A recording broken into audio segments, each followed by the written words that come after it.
Today on Dr. Phill. Running back Ray Rice appears to take a swing, knocking her out cold. The story that's outraged the nation. This is not just an NFL problem. A former teammate speaks out. This is not the Ray Rice that you know. Not at all. He's not a violent guy. Plus, a violent marriage. Did it hit you that one of us is going to get shot? Turns deadly. I thought it would be him telling his story and I'd be in the morgue. Football star Ray Rice and his wife Janae are at the center of a domestic violence firestorm that has outraged the nation. Running back Ray Rice suspended from playing after the release of a new shocking videotape. Video surfaced of him dragging her unconscious out of a casino elevator. Ray Rice was suspended for only 2 games. I made a huge mistake, and I want to own it. You know, these 2 games are going to hurt. It is the video sending shockwaves through the National Football League. Ravens running back Ray Rice appears to take a swing at his then fiancee, now wife Janae, knocking her out cold. NFL Commissioner Roger Goodell increased a 2-game suspension to 6, but this video prompted the Ravens to fire Rice and the NFL to suspend him indefinitely. Rice got no jail time. His wife even apologized. I do deeply regret the role that I played in the incident that night. And Rice's lawyer seemed partly to blame her. Ray wasn't the first person that hit, and Ray was getting repeatedly hit, but just Ray hit harder, fired one back and hit harder. Today, wife Janae Rice lashed out on Instagram to make us relive a moment in our lives that we regret every day is a horrible thing. Just know we will continue to grow and show the world what true love is. Aside from losing his salary, Rice is also losing endorsements. Today, Nike severed business ties with Ray Rice. Well, I have a truth for Commissioner Goodell and the NFL. People are so upset because when it comes to domestic violence, there are no sidelines, only sides. You either clearly are intolerant or you put profits and on-field performance ahead of human dignity. This is definitely a teachable moment in America. Millions of people, men, women, and very importantly, children, are watching how this drama unfolds.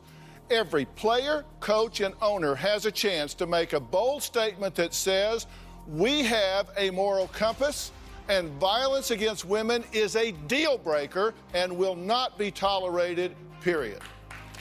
It is time to be worthy of the adulation you are afforded. There are no sidelines, only sides. Pick the right side in a clear way and put action behind words and policy. There has been all of this controversy about when the NFL saw the tape. You know what? Wrong question. It doesn't make a damn bit of difference when it was seen. Tape or no tape, the NFL knew what happened. They should not need to see it on tape to know it constitutes a serious moral and criminal transgression. Stop deflecting and own the failure to act appropriately. And by the way, if you wanted the tape, you could have gotten it from Mr. Rice, because you can bet that he and his lawyer had a copy. You need to send a message that you are serious about domestic violence being unacceptable. So far, that message has not been sent. Case in point, just this past Sunday, 2 NFL players were set to take the field with domestic violence issues hanging over their heads. Another NFL player is facing domestic violence charges. Ray McDonald, defensive end for the San Francisco 49ers, was arrested at his home overnight. His fiancée, who's pregnant, showed police bruising on her neck and arms. A Panthers player was arrested on charges that he assaulted his girlfriend. Nicole Holder said Hardy dragged her by her hair, threw her on a futon where guns were sitting, choked her, and threatened to kill her. In July, a judge found him guilty of assaulting his girlfriend, but the team has not disciplined Hardy. A stunning last-minute decision for the Panthers. Greg Hardy benched just 2 hours before today's game. This is a very difficult situation that the league is dealing with right now. We're not infallible. We make mistakes. Well, you made one there. This is not just an NFL problem. In fact, by the end of this sentence, in the next minute, 24 people will be harmed by an intimate partner. That's 1,440 people an hour, 34,560 a day. That's more than 12 million a year. 3 women are killed daily in America from domestic violence incidents. I do want to say to the NFL, come on, guys, teachable moment here. This is a $250 billion industry that impacts America. Be role models, be examples. Allowing this element inside the game cheapens the league, and it reflects negatively on the vast majority of fine men that play in the NFL. You at the NFL do so much good. You give millions and millions to charity every year. Adopt this cause. As I can tell you I have. When I started Dr. Phil show, I said we would shine a bright light on the silent epidemics in America. None more important than domestic violence. In fact, thank you. In fact, we created a campaign called End the Silence on Domestic Violence, and during our time on the air, we have provided millions of dollars in resources and have done hundreds of hours of programming on domestic violence. Take a look. A woman tries to get away from the father of her child minutes before he sets her on fire. He beat her so badly, her mother did not recognize her. Every bone in my face had been broken. My face was ripped from the bone. He bit my ear off. Tossed her around, choked her, headbutted her. Why don't you just get a divorce and leave? Because she's my soulmate. I opened the door. He had a butcher knife in his hand. I didn't even really realize that I had lost my eye. When you back a dog into a corner, he's gonna bite. The things you've spoken about, do you think they're reasonable? And that you wouldn't slap her if she didn't nag so much. You think that's a reasonable position? Yes. Do you think it is a reasonable position? I really don't care what they say. Don't judge me. Christopher Haney doused his wife, Audrey Mabry, with flammable liquid. He tossed the candle at me, and I went up in flames. He started chopping me in the back of the head with a machete. The injuries, authorities say, were caused by this woman's husband. We begin to tell the tale of the deadly scene that unfolded here. I am so scared of my boyfriend, Danny, that I allow him to severely abuse me on a daily basis. I don't like how you do this. You're protected every second up there, so say exactly what you want to say to him. I'm taking my life back from you. You don't deserve me. This is a call for action. So I have noticed a disturbing development in the reporting and dialogue concerning the Ray Rice story. His wife, Janae, has been harshly criticized because she chose not to leave him. Well, let me tell you, every single situation is different, and critics don't understand how challenging this situation can be. Now, I have asked my wife, Robin, to join me today.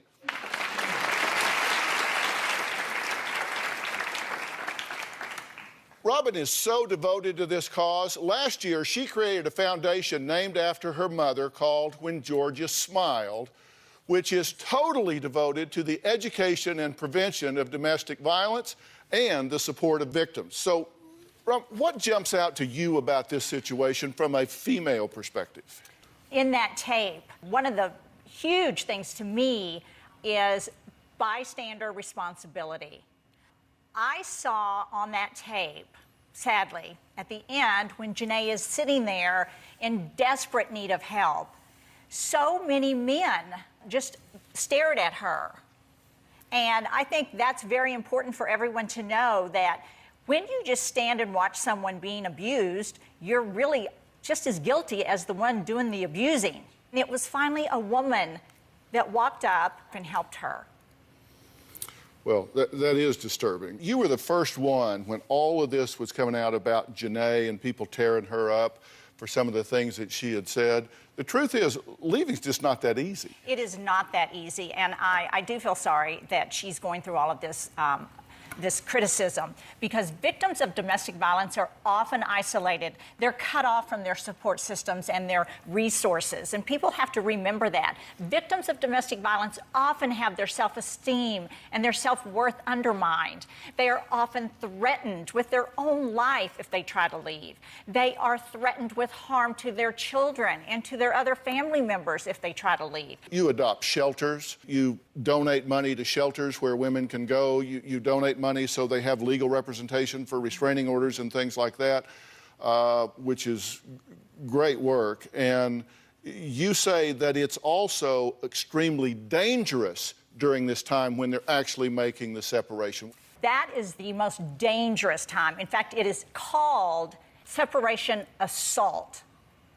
So 70% of women's injuries in domestic violence situations occur after they leave their abuser. See, the abuser panics and tries to assert that control and goes after them even more. Isolation is their number one tool. And when their victim is able to break away, that makes them even more aggressive.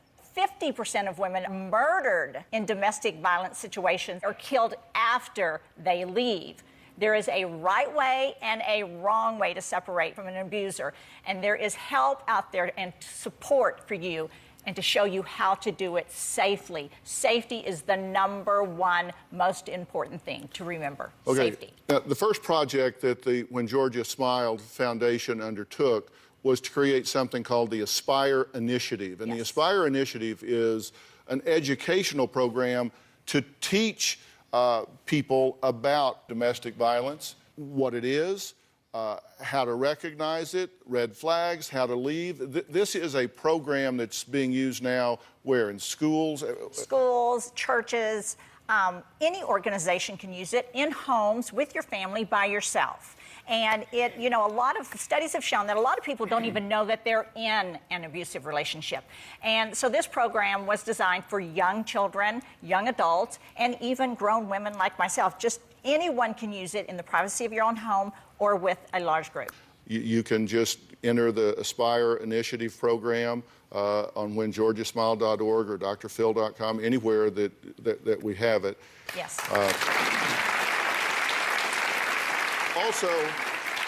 Also, no, we're going to have links up. You're seeing them on the bottom of the screen. The National Domestic Violence Hotline is there for you. The National Network to End Domestic Violence. These things are available for you. We will have links to them on our sites, on When Georgia Smiled.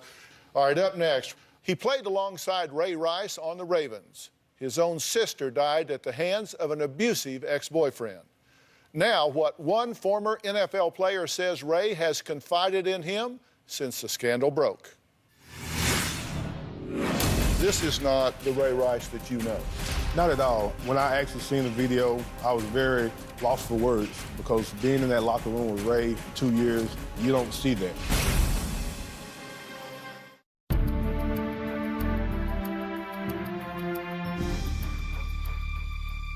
Now, the shocking video of Ray Rice punching and dragging his unconscious wife needs to serve as a reminder that domestic violence is a huge issue that we cannot ignore, although the NFL seems to have a little trouble getting their focus on it sometimes. Now, Commissioner Roger Goodell denied having seen the full tape. Here's what he said just over a week ago. So did anyone in the NFL see the second videotape? To my knowledge, we were not granted that. We were told that that was not something we would have access to. When we met with Ray Rice and his representatives, it was ambiguous about what actually happened. But what was ambiguous about her laying unconscious on the floor, being dragged out by her feet? That was the result that we saw. We did not know what led up to that.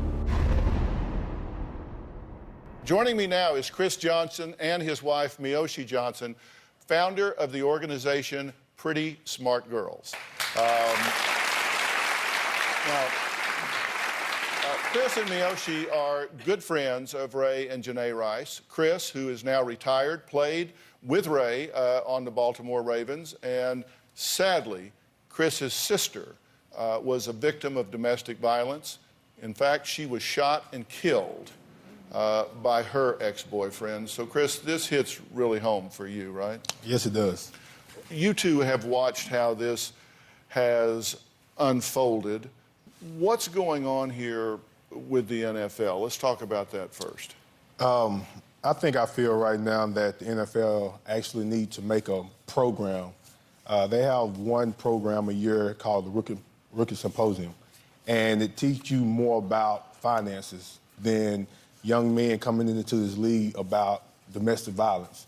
And I think as we move forward, I think that people that have been through domestic violence that can help these young men, mentor these men on a monthly basis, I think that that's what they need to go towards and try to fix right now.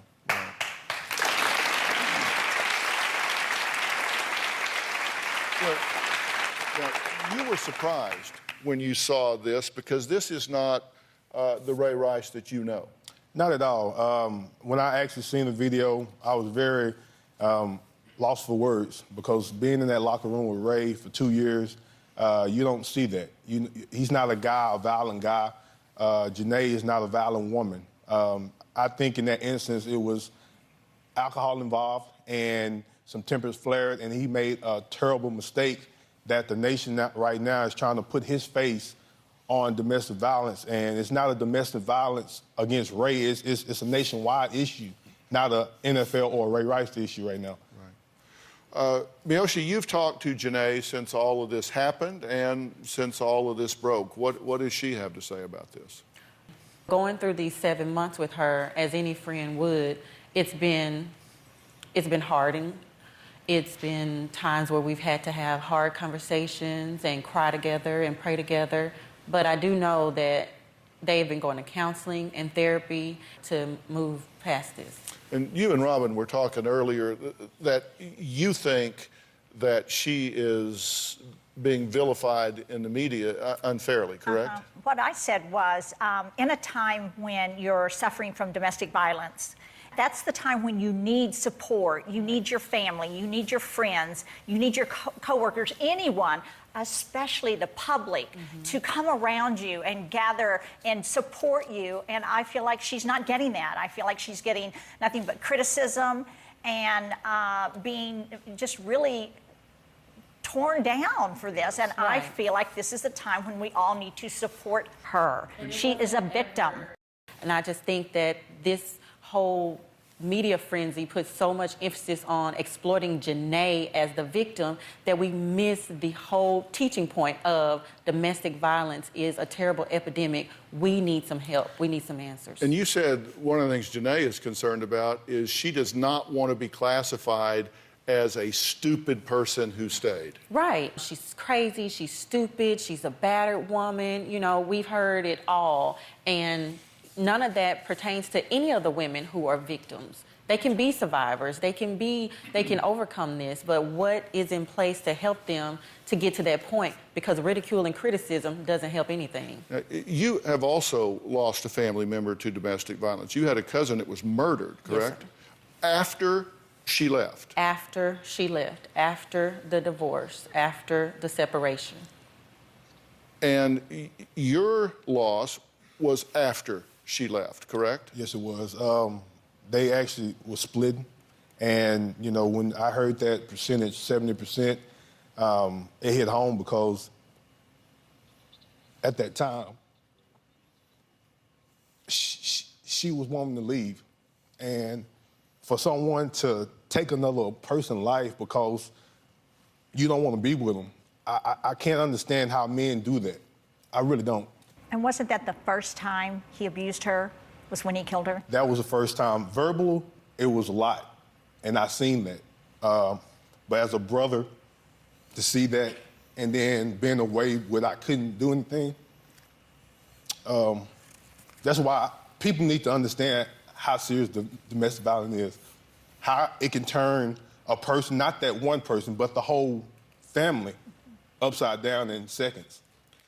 Why Chris says he forgives the man who killed his sister. Next. He shot her, and I couldn't do anything.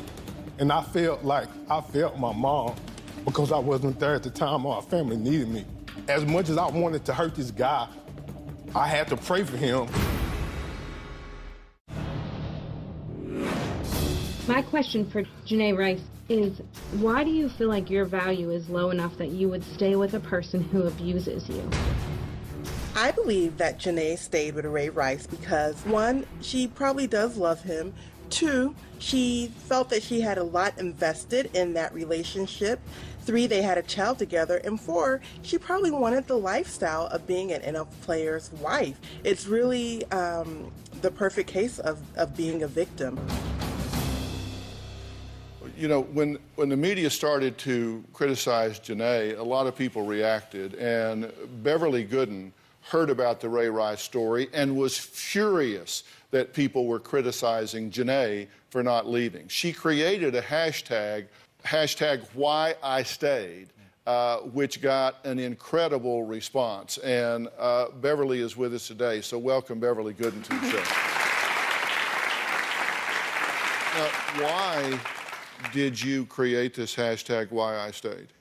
Well, I was in a domestic violence marriage, and when the video came out, the response was overwhelmingly on Janae. It was, why did she not leave him? Why did she stay? She's stupid. I would never stay with someone who hit me like that. All of that. The focus was on her and her actions as opposed to him and his actions. And so as someone who survived domestic violence, my first reaction was anger. I wanted to defend, all survivors of domestic violence. I wanted to show that there are a multitude of reasons why we stay. There are varied reasons why we stay. I stayed because I loved my husband. I stayed because he controlled the finances. I had many reasons. And so I just, without thinking, just put out a statement about why I stayed and tagged it why I stayed. And then all of a sudden, women and men from all over the place started to respond to the hashtag and say why they stayed. How long did it take you to successfully get away? It took the violence started in November of 2008. I didn't leave until December of 2010, so it was that whole time. Once I decided that I knew he was going to end my life, that this wasn't a one-time thing, that this was, over and over again, and that I could die, it took me about 2 months. And I did exactly what Robin was saying. I went to domestic violence websites and I figured out how I could effectively leave. I made an escape plan. I had an escape bag, clothes in the bag, medicines, toiletries, all of that. And then I just left. It took about 2 months, but I had to have a plan, and that was important. Now, there were times that you had tried to leave before that. He would not let you leave. No, the first time I tried to leave, he actually slept in front of the front door the whole night so that I couldn't get out. You'll see why I say this is a teachable moment in America. It's so important to hear that. And Chris, your sister, you can just hear these words echoing from your sister. I mean, you're gone, she's alone.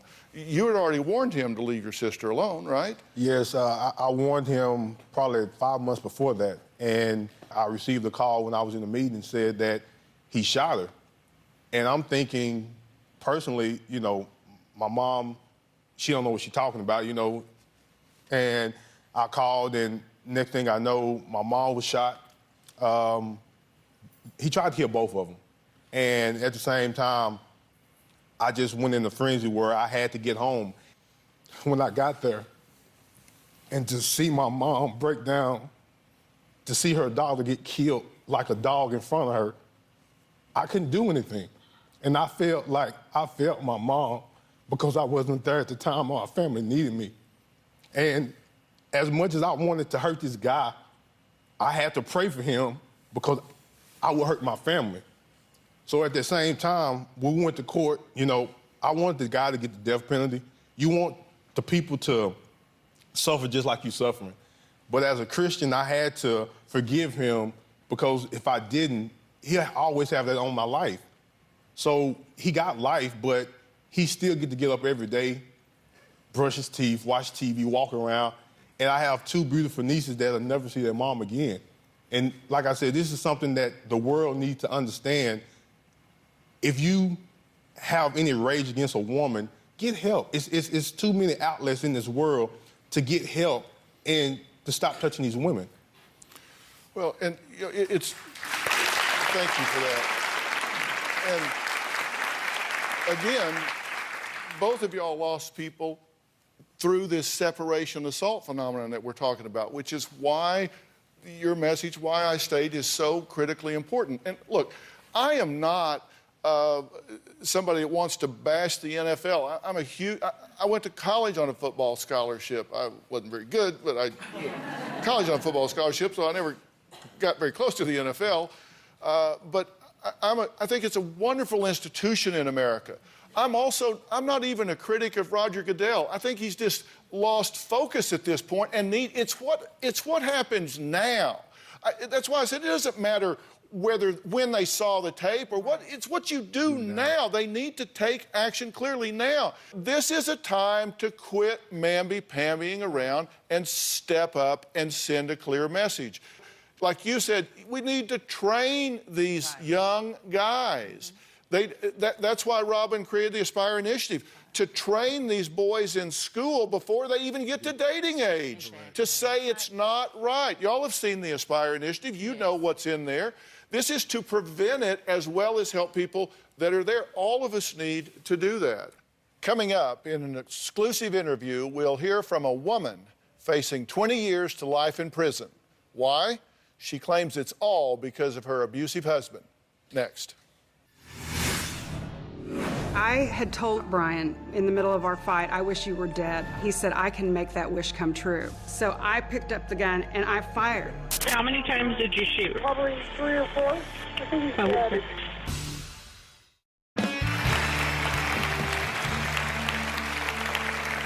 My next guest has never given an interview before today. On the surface, she looks like a fun-loving Texan. But the reason she made news might surprise you. This is where the shooting happened, in the home where Trishelle and Brian live. At 10:30 Monday night, Burnett County investigators say she called 911 and told the dispatcher she shot Brian. He started yelling at me, started coming at me, and I started shooting. I think he's dead. How many times did you shoot? Probably 3 or 4. Trishelle says she was trying to give him CPR. Oh, God. Okay, does he have blood coming out of his mouth? There's blood out of his mouth. Okay. Online public records show Brian has been arrested for domestic violence, and this booking photo is from a drunk driving arrest in Burnett County last year. Trishelle typed 5 hours before the shooting. I really hate him. Have someone dig a hole and I'll do the rest. He's dying. I think he's dead. I killed my husband. Trishelle says she never meant to kill her husband. She just meant to graze him on the leg like she's seen on crime TV shows. I wish I had never shot and killed my husband. On July 1st, I told him, I wish you were dead. He said, I can make that wish come true. He picked up the gun and brought it into the bathroom and set it down next to me. He said, if you're such a big shot, do it. Kill me. I was afraid, like I had been many, many times in the past, that these fights are going to eventually escalate to the point where I get killed. So I picked up the gun and I emptied the whole thing into my closet door. He said, I can shoot you now and say it's self-defense and never spend a day in jail. So he starts loading the gun again. And he said, I have a full magazine. If you can get it, I dare you to try. So I tried to get past him to leave. He goes, run, chicken, run. And so I stopped at that point, and I was like, you know what? I would rather die and let him go to jail for this. And so I just started coming towards him. And I was like, kill me then. Just kill me. And he stumbled. We wrestled over the gun, and I got the gun. So he stood back up and said, that's the gun you shot. I'll go get mine. And he got up to go get his gun. So I picked up the gun, and I fired. I shot 3 times. Once on this side, once on this side. And then when he was coming at me again, I shot down lower at this side. And I believe that's the one that got him. Okay, joining us via satellite now is Trishelle. Trishelle, are you there? I'm here. Okay. At this point, you're on satellite instead of here in person. Why? I have a limitation on how far I can go. I have 2 ankle monitors on my ankles preventing me from going any further than a 20-mile radius. Okay, and all of this is while you are awaiting trial, correct? That's correct. So you're essentially under house arrest, and what are you charged with at this point? I'm charged with first-degree murder. Okay. Do you believe that if you had not done what you did that night, that day, that you would have been killed? I know for a fact I would have been. He was going for his gun to shoot me. He had started bringing guns out during the argument? He would get a gun and lay it out? Yes. Towards the end, he started getting guns out and laying them around. And everybody would warn me and say, you know, this is going to end badly, Trishelle. You need to get out. You need to leave. And I just always thought it was talk, you know, and I loved him. I didn't want to believe that he would actually hurt me. Why did you stay? I loved him. He was my whole life. We ran a business together. He was my best friend. When he was in a good mood and happy, he was smiling and, you know, laughing, and he'd make everybody around him happy and laugh. He was generous, you know. He was an all-around good guy, but when he carried a lot of stress, and he didn't know how to handle that stress very well. And at the end of the day, anything could set him off, and I was the target. When it hit you that day, Trishelle, that this is it, one of us is going to get shot here. Yes. Did you ever think it would actually get to that point? I did, but I always thought it would be him sitting telling his story, and I'd be in the morgue. All right, up next, why Trishelle says she's not like other criminals. We'll be right back.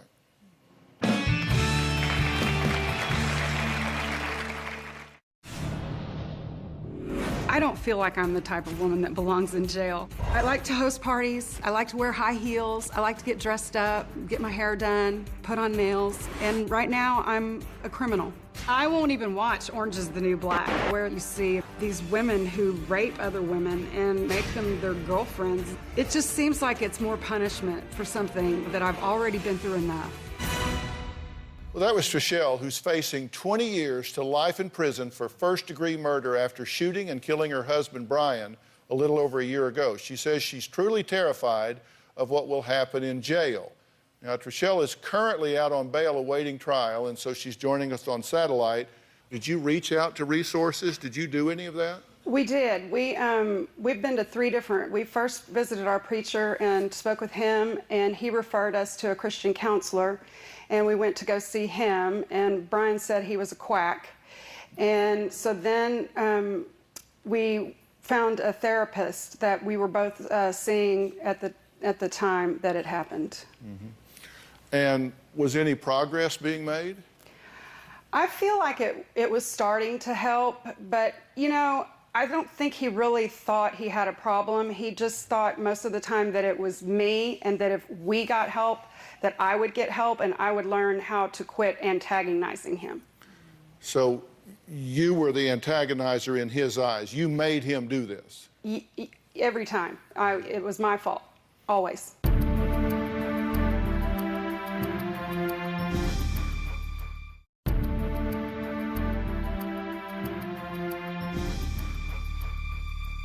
Well, Trishelle says that while she regrets shooting her husband, obviously and clearly, she doesn't regret the way that he used to treat her.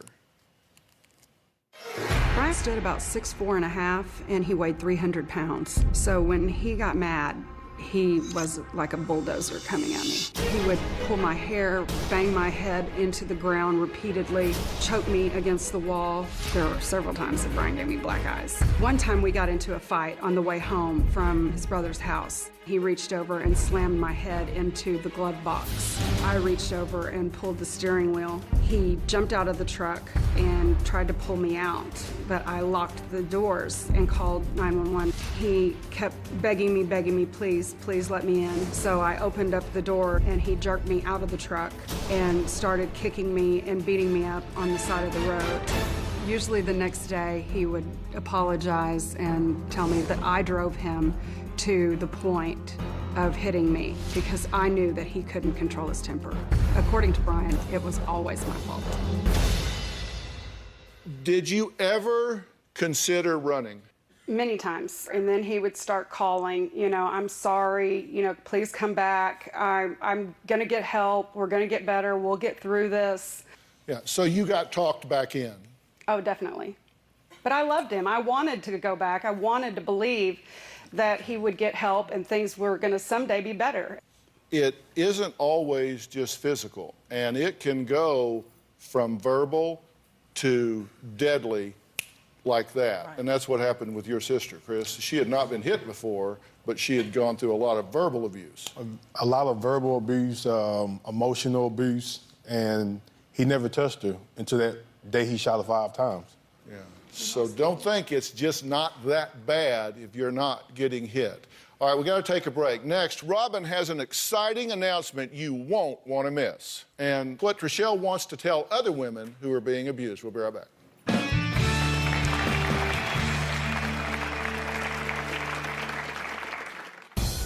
I would like other abused women to know from my story, the man never changes.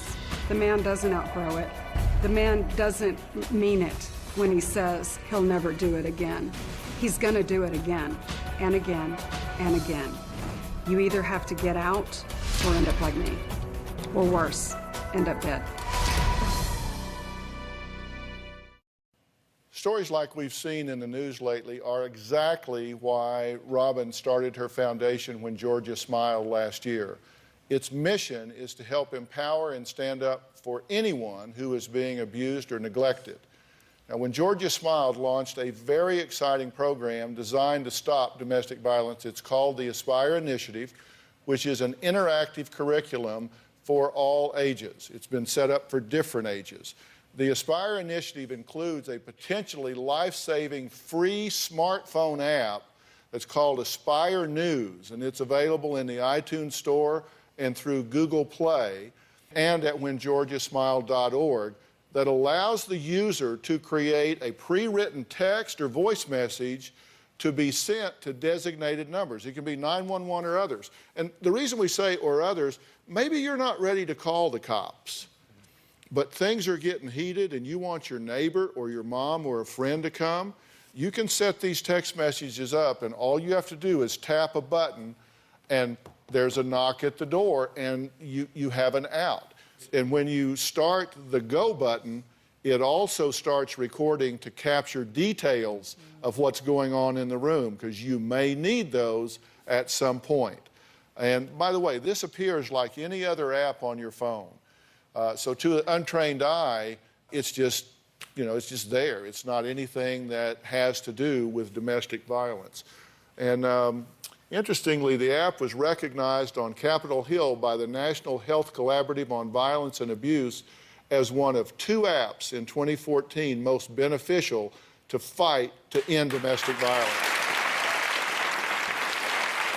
Robin also has a very exciting announcement. That's right, Phillip. From September 8th through October 15th, college students across the U.S. can enter the hashtag #IAspire and enter to win a grant up to $5,000 to help further their efforts to raise awareness about sexual violence and relationship abuse on college campuses. And students can enter the challenge by going to studentsoftheworld.org/IAspire.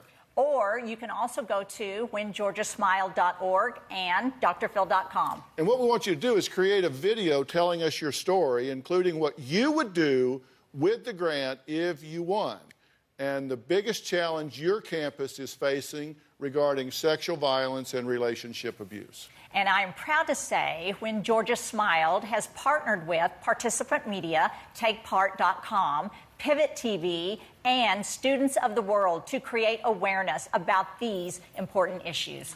I'm so proud of that. I want to thank all of my guests today. A special thanks to Chris Johnson and his wife, Miyoshi. And a really special thank you to Beverly Gooden, who did #WhyIStay. Great job. And a very special thank you to all of you at home who purchased my Avery Lasting Love lip gloss. 100% of the net proceeds from those sales go directly to helping women and children and are responsible for grants like these. All right. If you at home want your own version of the Aspire initiative, you can go to whengeorgiasmiled.org and you can enter the program right there, or you can do it at drphil.com. Remember, it's all free. Use it in your classrooms. Tell everybody about it. You can also go to iTunes or the Android App Store to download the free Aspire News app for your smartphone, which is a breakthrough in technology that could just save your life the moment that the abuse is occurring. Thank you so much for being here, everyone. So long. Yes, thanks, man. Yes, thank you so much. What a great job.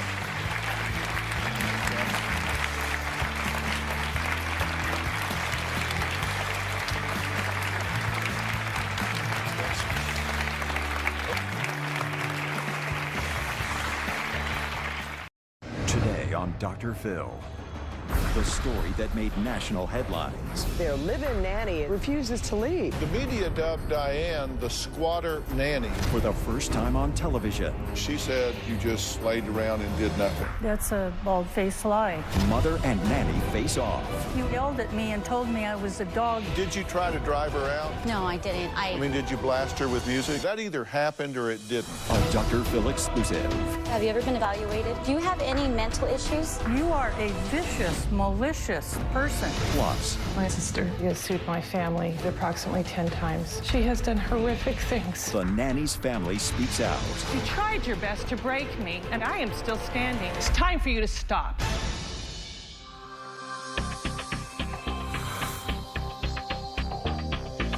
She was the nanny who was fired from her job, but refused to move out of the house. You've seen the story. It made national headlines when the unthinkable happened to a family, and it has people all over the country talking. Now, Pretty Unlimited in New Jersey tweets, once people ask or tell you to go away from their home, you leave. You don't turn someone's home into your battlefield. Kitty Bradshaw in California tweets, good for the nanny for taking a stand. This will make people think twice before abusing their nannies and maid staff. People are divided. On the one side, we have a mother of 3 young children who says she wanted nothing more than to find the perfect nanny. And on the other side, a 64-year-old nanny who says she was made false promises and is now evicted. Well, for the first time, the 2 women face off on this stage, and we are going to get to the bottom of what happened. Take a look. A local couple says their live-in nanny is no longer welcome, but refuses to leave. They say it's hard to hire good help. Well, guess what? It's even harder to fire bad help. Marcella and Ralph Bracamonte hired the 64-year-old woman to help with their 3 children. First couple of weeks with the nanny were good, and then they say she just stopped working. The couple took Stretton to court, but a judge ruled against them on a technicality and said they needed to file the legal papers again. I'm now a victim in my own home, and it's completely legal. Stretton was not talking at first, but she has since lashed out at the family. When I was working there, I didn't get lunch breaks. I didn't get coffee breaks. Basically, I was working 24/7. She wouldn't do anything. She stayed in her room 90% of the day, so I really did try to work with her. She's moved out, at least for now. We found nanny Diane Stretton late last night hiding out in her car. We just want to hear your side of this story. They have lied so much, and they have been so mean-spirited in harming me when I gave them way more. I gave them 4 to 5 times what they were entitled to, and then I get treated like this. Well, the mom in the middle of this mess says all she was looking for was someone to love on her kids and be part of her family. So she posted an ad on Craigslist looking for a live-in nanny. I hired a nanny to help my family, and it turned into us being victimized. My husband works quite a bit. I have 3 children. I was trying to start a new business. It just became overwhelming. I went to Craigslist. I had 3 people respond to it, and I corresponded with Diane. She seemed the best out of the 3. I met Diane. I asked her for a driver's license and her social security number. I did a background check. I asked her to write down 3 references. All of them gave her rave reviews. When I decided I would hire her, I promised her room and board. Diane's performance at first was good. It all went downhill after 3 weeks. According to Marcella, the nanny stopped working, stayed in her room, lounged on the couch, and just did nothing all day long. Finally, the family had enough, and that's when they say things turn scary. Past 3 months with Diane have been an absolute nightmare. She stopped doing everything altogether. So this is the room that Diane stayed in, and that's the chair that she sat in for over 8 hours a day. Once I asked her to leave, and she looked at me with that grin of, yeah, right kind of look. She said, if you want me to leave, you'll have to evict me. She's on the door on me. It sent a cold chill down my spine.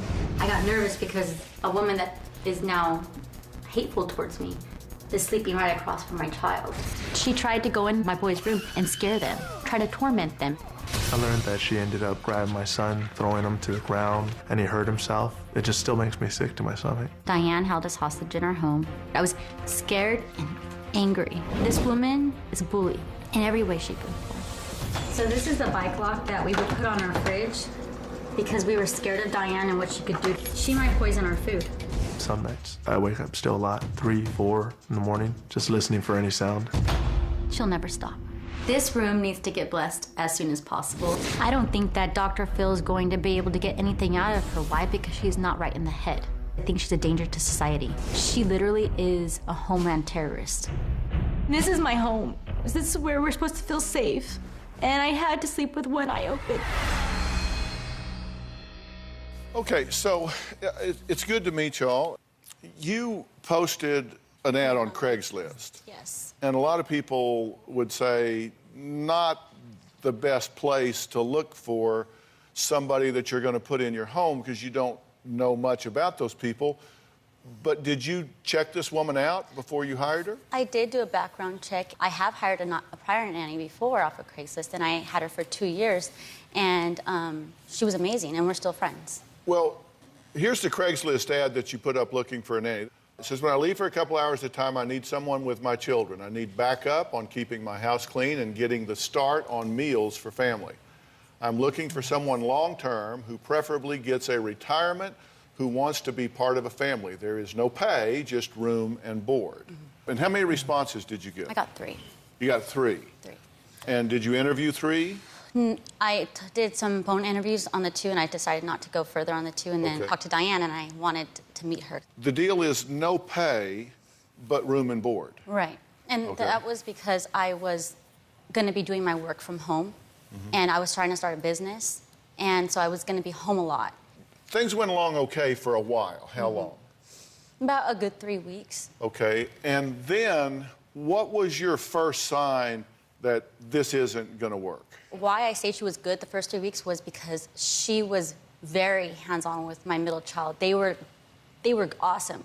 But besides that, she didn't do anything as far as help me cook, help me clean.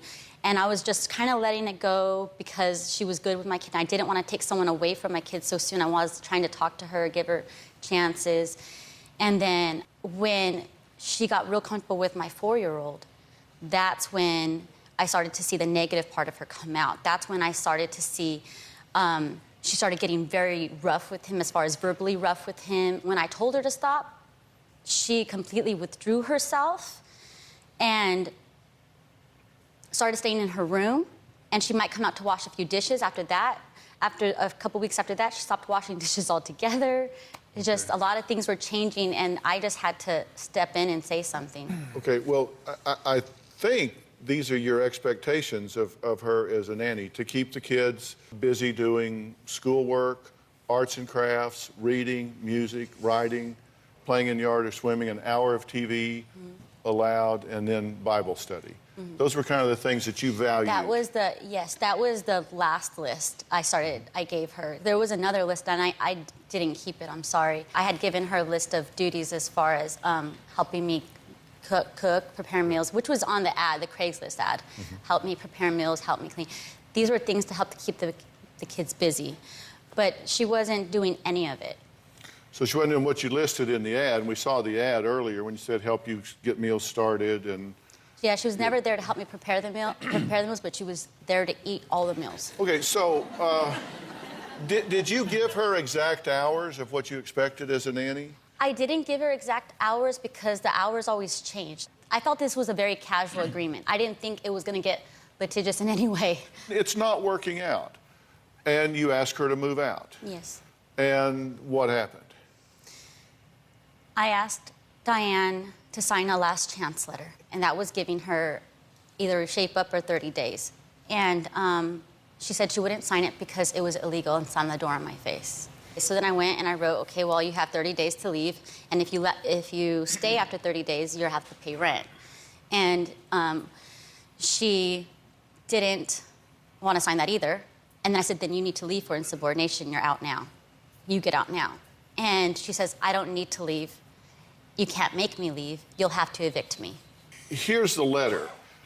You said, I have been very disappointed in your services. You act like you're a visitor in my home. You are not. You are hired help. Here are your duties. Out of your room by 8, Monday through Friday. Help care for all children, making lunch. Help with all duties, cleaning, cooking, trips with kids, and anything else mother asks. I will say it's time to clean the house. I want you to steam clean all floors, clean your room, and clean your bathroom. I will inspect. She didn't want to agree to that. Okay, so then you said, all right, I want you to leave. And she says no. So you went through a series of things to get her to leave. You mistakenly gave a 3-day notice to perform or quit. Yes. And the reason I say mistakenly is that wasn't what you intended, because that gives her a chance to improve, to perform, and you wanted to stop, not mediate at that point. Yes. So then you gave her a 3-day notice to quit. Yes. Okay, and then the police were called because she wouldn't leave and you wanted them to remove her from the premises. Right. Okay. Then you taped a 30-day notice to her door. You said, okay, if I got to give notice, I'm going to... No, it was not 30 days. You did not tape a 30-day notice to her door and put it under her door? No. Well, I did, but I told her this doesn't count anymore. The 3-day notice is now what it is. So you did give her a 30-day notice? That was the first one. And when I found out, I'm just trying to make a list of what you did. The 30 days was I'm sorry, there's just a lot of information. I'm starting to get a little confused myself here. A little hard to track. Yeah, here. When I found out that I could actually do a 3-day notice to quit, that's when I said, well, scratch the 30 days. I want you out now. So I'm going to give the 3 days. And that's what happened. Let's take a break. Mom Marcella and Nanny Diane have not talked face-to-face since the nanny was kicked to the curb. Well, Diane is here. We'll find out what she has to say when we come back.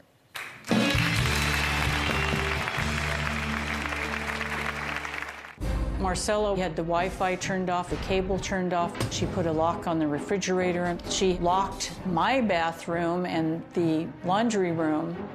You do not ever cross Marcella. Nobody does. And later... You also yelled at me and told me I was a dog. Get back in my room. I would never tell you to get back in your room. I'd say get out of my house. As we learned more about Diane, we started to find all the things that she had done to other people. Stories of her childhood, how she used to torture her little sister, throw her in a cactus all the time. Stories about things that she's done to her children. We heard of her putting a knife to somebody and saying, you have to go to sleep sometime. It puts more fear in you. For the first time since Nanny Diane was finally forced to move out of Ralph and Marcella's home, she is here. You might guess she tells a very different story. Diane says she was the one who was harassed and tortured during her employment. It was very, very clear to me that you do not ever cross Marcella. Nobody does. A little more than 3 months after I started working there, Marcella gave me my last chance letter. When I didn't sign it, that's when everything blew up. She had the Wi-Fi turned off, the cable turned off. She put a lock on the refrigerator. She locked my bathroom and the laundry room. And I come home one night, the house is dark, suddenly all the lights went on.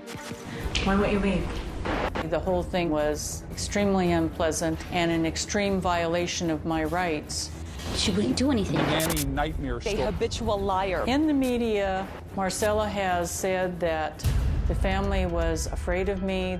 that I would poison them, that I might stab her in the middle of the night. She's afraid that I would burn the house down. I never did any behavior that anyone could construe as being threatening in any manner. First of all, they have a nanny cam. So if any of these things were true, why have they not released any footage showing this behavior? Marcella has a very vivid imagination. She just enjoyed the media attention so much, and her story began to get embellished.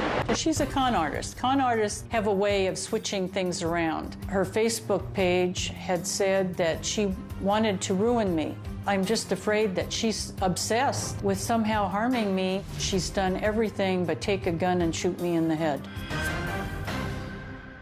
Diane, come on out.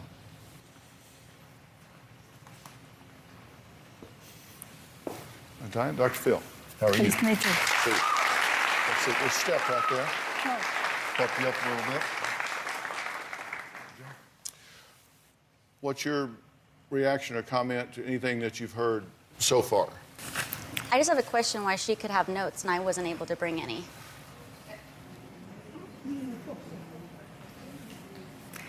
Well, first of all, she said that I was in my room 90% of the day, beginning at 3 weeks.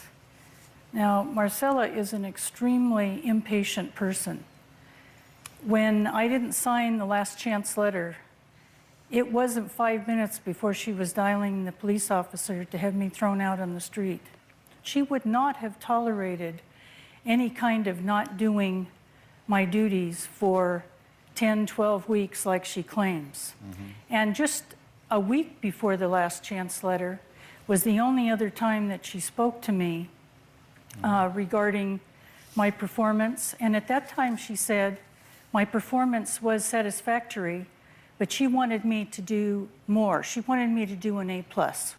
You were asked to leave, you were fired.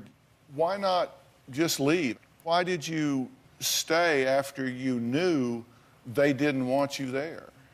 Well, because when I interviewed, Marcella was very concerned that when my children had children and I became a grandmother, that I would abandon her. So she wanted to have 30 days notice before I quit so that she could find another nanny. And I said, fine, then let's make that reciprocal. But you didn't quit, you got fired. So that certainly relieves you. No, I quit 2 days before I got fired. But we had agreed that there would be 30 days. But I would think that when people are like going to court and calling the police and all, that one would kind of think they've waived the 30 days. Why did you stay? I was trying to look for someplace else to live. Did you use that 30 days for that purpose? I began searching, but she turned off the internet 2 days later. So I went to public places. But then when things spun out of control, I hadn't located anything, and then I quit looking.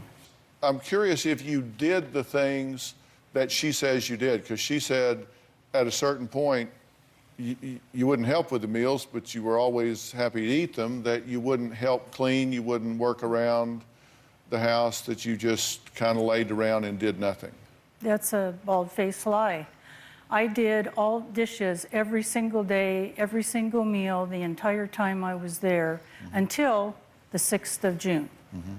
And then she said she didn't want me near her or the children. She didn't want me to do anything, so at that point I stopped. Some of the things that you said, I mean, they're not true. What is not true that she said? No breaks and stuff. That wasn't true. You know that wasn't true. Yes, that was true. I was on call constantly. In fact, I gave the show some of Marcella's texts where I was expected to do things at early in the morning and late at night. Way more than an 8-hour shift. But the thing was, you're trying to say it was a consistent 8 hours. It was never a consistent 8 hours. Yes, it was. Anytime that Marcella snapped her fingers, I was supposed to come running. And it didn't matter. Even when I was sick, I was vomiting and I had diarrhea. She didn't care if I got lightheaded and I dropped the baby. She just knew that she wanted to go out and party. So she came home, dropped the baby off at 1 o'clock, and it was my problem, whether I was ill or not. I'm so sorry that you feel the way that way. I really do. I really feel like we made you part of our family. We cooked every meal for you. I served you coffee in the morning. I made you a Mother's Day meal. We made ended you up Mother's inviting Day you meal. to parties with No, us. you made that for Marcella. No, I just happened to be I made it for you we as well. invited you out I told there. you Happy Mother's Day. We told you, my kids told you Happy Mother's Day. If you had just done the bare minimum, you would still have a place over your head. I did do You way, did not way, way do beyond the bare minimum. And you threw a tantrum like a child when I asked you to shape up. No, and I you slammed didn't. the I didn't door say on my anything. face. I And don't you throw a slam fit doors. When And I when don't I asked scream. you to clean your bathroom, Well, let's take a break. When we come back, I want to talk about what was in the letter that Diane sent to Marcella that caused Marcella to feel like she was being extorted. Plus, what happened to the nanny after she was thrown out of Ralph and Marcella's house with no money and no place to go. We'll be right back.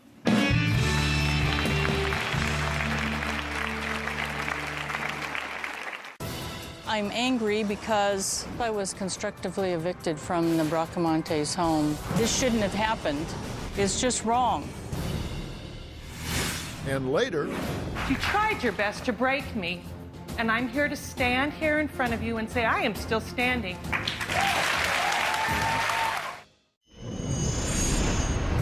Diane thinks that she's smarter than everybody. I can guarantee you she'll think she's smarter than Dr. Phill. She was living like a princess in my home, and the only one that reigns in my home is me. And I see that in the past she's ran over a lot of people and they just took it, and I'm not gonna let her run over anyone anymore. Marcella was really, really moody. The first 2 weeks I was there, she went into great detail about how she had gotten revenge against every friend that she'd ever had, almost. At that point, I knew there might be a problem. The media dubbed Diane the squatter nanny when she refused to move out of Marcella's house. Diane says, even though Marcella harassed her, removing the soap and toilet paper from her bathroom, she was still willing to take the abuse to avoid living on the streets. Since I was constructively evicted from the Bracamontes home, I've been homeless. This is my home. It's very cramped, and it's hard to carry everything with you. Living out of my car is very frustrating and very challenging. There's no bathroom for at least 8 hours at a stretch at night. You have to shower when there's some church that allows you to shower, and usually that's once or twice a week. I go to a lot of homeless feedings. On average, I get 4 or 5 hours sleep, and that's not restful sleep. Every night when I do this, it's like, I wonder how much longer I'm gonna have to do this because it's just wrong. I'm angry because this shouldn't have happened. Okay, when you say this shouldn't have happened, what do you mean? I mean, the whole thing about being homeless. I've been a homeowner my whole life until my sisters evicted me from my own property. Well, there was a letter that you sent to Marcella, according to her, on June 9th. I will voluntarily agree to leave if each and all of the following conditions are met. My Wi-Fi, TV, air conditioning, water must be continuously on. Bathrooms must be stocked with toilet paper and hand soap. Marcella and children must vacate the premises between 8 a.m. and 5 p.m. Between 5 p.m. and 8 a.m., I have full access to room, garage, bathroom, and areas of the house between the front door and the bedroom. Given access to healthy food or given $200 to eat out. Front door and bedroom door cannot be locked in a manner that prevents entering, and locks cannot be changed. Is that accurate? That's accurate, and it reflects what my rights were in the law. During the 30-day period in the law, every benefit, every amenity that you had has to remain. And you made sure you knew the law before you got to my house, right? Right? You made sure you knew I didn't try to set you up if that's what you're trying to insinuate. Asking my wife to be out of the house that we pay for, between 8 and 5 p.m. Yes, with the children. and are you aware of her conduct from the time that she served me with the 30-day notice. She would put that little speaker thing you have right outside my door. The rest of the family went to the far end of the house, so they didn't hear it. You mean blasting music Yes. at you? Yes. Not true. This is a woman who cleaned the house, what, twice in the 90 days, and suddenly she starts vacuuming outside my door. But you know that that's not true, though. That's I even right. vacuumed your room for you. I cleaned your bathroom for you because you refused to do it. I was had not to clean supposed my to be house. doing that because My of the goodness, number of Diane, hours. Diane, have you got evaluated ever? Stop it. I mean, have you been to the hospital? Have you ever been evaluated? Can you answer that, please? Do you have any mental issues? I would like an answer for that one. You would? Yes. Yes, in the course of my divorce, I've had many, many tests, and they all came out normal. Oh, my goodness. Well, did you try to drive her out? No, I didn't. I mean, did you blast her with music? No, I had music on when all the family was there, and it was at a decent But hour. you didn't put a I walked speaker outside her door. No. The police came out twice over that. Do you have the police reports? Did the police officer see that, or is it set up like your dog food? Oh, the dog food happened too. No. I mean, you are a vicious, malicious person. What happened with the dog food? She sent her 4-year-old son to my door. He knocks on my door and he says, Diane, we have your dinner for you. We have dog food for you. And afterwards they left and I opened the door and there were 3 cans of dog food outside the door. You also yelled at me and told me I was a dog. Get back in my room that weekend when I dared to leave it. I would never tell you to get back in your room. I'd say get out of my house. No, you told me to get back in the room. Get out of my house. Have you filed a lot of lawsuits? Quite a few. You've been in at least 37 lawsuits. Do you plan to sue them? And later, she looks in the law and she finds out what the law says she needs to prove, and she just lists all those things and then alleges that that's what we did. She did that when she sued us for wrongful death of our father. is what they're saying accurate? Not even close. Diane told me one time when my wife was with our son on a camping trip that if my wife and I were split up and I ever needed somebody in court to testify against her, that she would do it. And I looked at her and I laughed. I was like, no. I was all, okay, well, whatever. And she said, no, I'm serious. Do you plan to sue them? Well, I take a wait-and-see attitude, approach. It depends upon how damaged I am. If I go and when I get my pension and I try to rent an apartment and they go, oh, you're that nanny. No, we're not renting to you no matter what. Do you feel that they have slandered you or defamed you? Absolutely. What is it they've said that is defamatory? Practically everything they said. When they said that the initial news reports, when they were saying that I was eating their food, she had a lock on the refrigerator, and she also had a nanny cam. What else have they said that's defamatory? Well, the part about not working after 3 weeks, that's nonsense. Okay. I was working hours and hours and hours. The good news for you is if these are the things that you feel like they've said that are defamatory or slanderous, you've corrected them here. So in that way, you've negated that impact because you've set the record straight. We've given you the opportunity to do that. They have described you as litigious. Are you litigious? Now, all of the cases are related to what my sisters have done and my divorce. It was all the family assets. Well, have you filed a lot of lawsuits against people? Quite a few. How many would you guess? You've been in at least 37 lawsuits. At least. Some of them I was the defendant. Yeah, because I have a book here of lawsuits that are a matter of public record, and we did not find 37. We stopped looking, but we found 27 of these. 7 were dismissed for lacking merit or standing, and of the 22 that we have, you represented yourself in 20 of those, and we found that you had an attorney that represented you in 2 of the things that we found. But one of the lawsuits you filed was against your attorney, right? And you are listed on the vexatious litigant list in California, right? Yes, I am. Which means you don't have the access to the court system unless approved by a senior judge, because to get on that list, it's been determined that you have filed frivolous, meritless, or baseless lawsuits meant to harass. You mentioned your sisters and that you've had some of this has been probate related and to them. Well, Diane's sister and brother-in-law are here. They've not seen her in 6 years because they say they're afraid of this nanny. We're going to find out why Diane has filed several lawsuits against them and even blames them for being homeless. We'll be right back.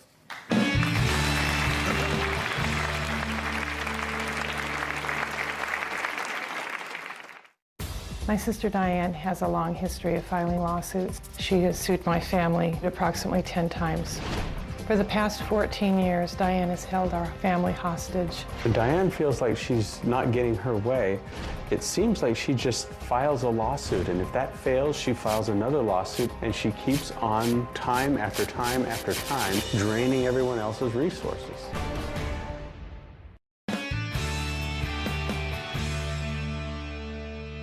Well, former live-in nanny Diane recently made headlines when she refused to leave her employer's house even after they had fired her. And she's not only at odds with them. Diane's sister Donna and brother-in-law Bob say they have been in and out of court with Diane for the past 13 years and feel like she's holding them captive with her lawsuits. Take a look. Diane has created havoc in our family. Diane is my oldest sister. She has sued my family approximately 10 times. I think lawsuits are hard enough, but when it's your sister doing it, it's incredibly painful. When Diane feels like she's not getting her way, it seems like she just files a lawsuit, and if that fails, she files another lawsuit, and she keeps on time after time after time, draining everyone else's resources. My sister Diane has a long history of filing lawsuits against other people. She has sued doctors, nursing homes, hospitals, family, minor children of the family. She's even sued a judge. As far as I know, she has sued at least 50 times. It seems like she just wants to cause pain and heartache. For the past 14 years, Diane has held our family hostage with our time, our money, our emotions. She has done horrific things. You had real trepidation about coming here today. Why? She doesn't need a reason to sue. She sues, she makes things up. She looks in the law and she finds out what the law says she needs to prove, and she just lists all those things and then alleges that that's what we did. She did that when she sued us for wrongful death of our father. Is what they're saying accurate? Not even close. Tell me what is accurate. I had put everything in the family trust, and their strategy was that they were going to say that the trust was revoked. And they foreclosed on a bogus trustee that was on my main house, my family home. They took every single thing from me. They went into the house and they didn't even do an unlawful detainer. They just took all of my property, all of my photographs, all my jewelry. I would like to say that I'm sorry, but you are lying. That has all been litigated repeatedly litigated, and you lost.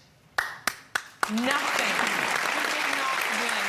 You tried your best. In fact, you tried your best to break me. And I'm here to stand here in front of you and say I am still standing.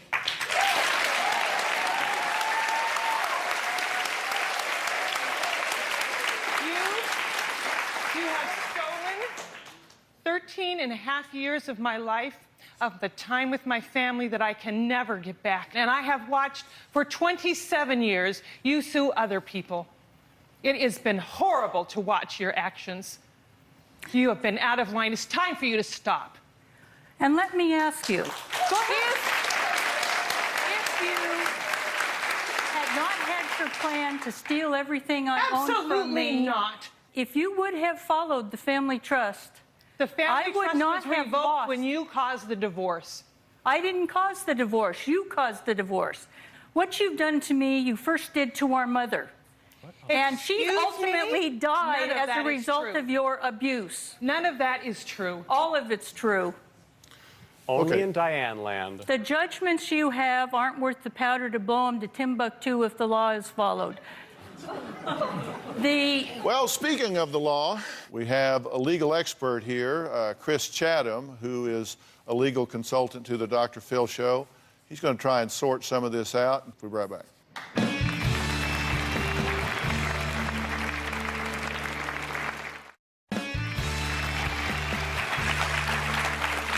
Our resident legal consultant, Chris Chatham, is here.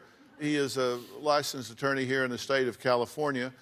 And Chris, how does all of this happen? How did this couple here hire someone to help with the children and wind up in a national headline battle? When you get into disputes like this, you got to have a written agreement to reflect what the parties intended at the beginning rather than where you are now.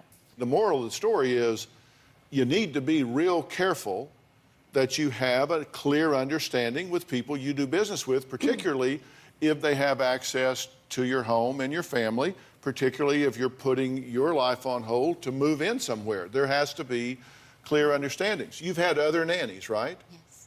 Did you get along with those nannies? Yeah. We got, you live with people. But yeah, for the most part, 90% of the time, we got along. Yeah. There was some talk about Becky. Becky. And Becky was going to be here today on the show, but then you canceled her. I didn't. I just said she has a dog and she's concerned about her dog. Well, no, actually, we interviewed her, and like 5 minutes after we finished her interview, you called and said, I need to clarify a few of her statements. She called me and she said, I told them that, at the end, and she's like, and I don't remember if I told her at what part, but that I really didn't mind getting paid because, or not at the end, because I did pay her when I worked for this whole time that I had her. I paid her, and that was also a lower wage because of the room and board, and But she was then fine you with called that. us and canceled her. I didn't call and cancel her. Oh, actually, you did. I'll have the producer come out that took the phone call from you. I wanted her to come on, but I said, if you can't make it, then you can't make it. She says, I'll come if they can put my dog up, but I don't have anyone to watch my dog. We were going to talk to her on the phone. Oh, no, she could talk. I told her, I told Joni, talk to her on the phone. But why did you call us and say she can't participate? No, I said she has dog issues. It's the first time I've ever had one guest call and cancel another one. I didn't cancel. I wanted her to be here. Amy, was this guest canceled? Yes, the guest was canceled. I didn't. And by who?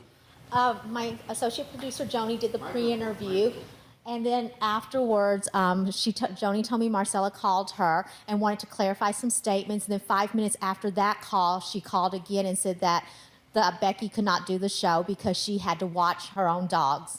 I didn't call and cancel her. I said You didn't call and say she has to watch her dogs. I didn't know that me saying she needs to watch her dog was me canceling her. It was made pretty clear that she needed to watch her dogs and that she was busy. And this demonstrates the problems I had with them the entire time I was working with them. I think it's just a huge misunderstanding. I don't think there's any misunderstanding at all. Did the guest call and cancel, or did Marcella call? Marcella called and canceled the guest. You can call her. I did not. I did call her, but you canceled her, or I'd be talking to her right now. Well, our audience has some strong reactions to this story. We're going to find out what they have to say next. We'll be right back.